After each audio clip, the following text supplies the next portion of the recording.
Ja Karp, kõrval veel peale Pärnu Rapla mängu nüüd Ivar Jortsenko ja Jüri Pritsin kommenteerivad veel TLÜ ja Valga mängu lõppu, kuid vahe on juba selline, et selge on see, et põhiturniiri kohad on nüüd nii-öelda fikseeritud. Meie 4., Tarvas 5. ja lähme Tarvaga kokku.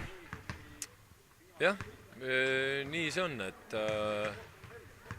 no, mis ma saan öelda, et lihtsalt, et me loomulikult tahtsime ikkagi võimalikult head positsiooni põhiturniiri lõpuks, aga noh, praegu on ikkagi niimoodi, et nende plaanidega, millega meie mängima tulime neid meistrivõistlusi, siis iseenesest vahet ei ole, kes sealt vastu tuleb, et kui tahame tulemust teha, siis tuleb võita keda iganes. No tänane tulemus andis selleks alust?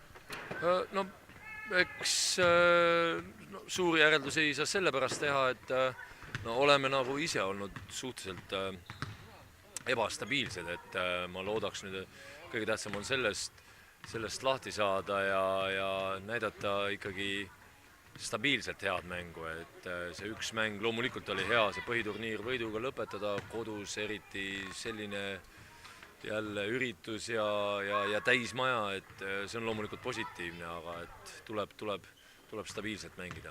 No paar sõna nagu muljed sellest pärimuskultuuri ja korvpalli sidumisest ka, et kuidas sul muljed olid täna siis, et juba mainisid, saal oli täis, aga esmakordne Eestis niisugune asi. Ja ei, muljed on super, et jälle järjekordne üritus, mida ju pole tegelikult enne toimunud, ehk siis oli palju küsimärke, kuidas see kõik välja kukub, aga kukkus välja väga hästi, suurepäraselt, et ma ütlen, palju rahvast, tore neid kõiki näha, nii palju inimesi ikkagi rahvariietes, ma tean, milline sebimine käis juba nädal-2 ette, et neid riideid inimesed leiaks ja meeldis see, kuidas kõik need rahvatantsud ikkagi nii time-outidel kui teistel pausidel rahva käima tõmbasid. Kuidas välismängijad nagu vaatasid sellise show peale, et vist ei osanudki midagi öelda või?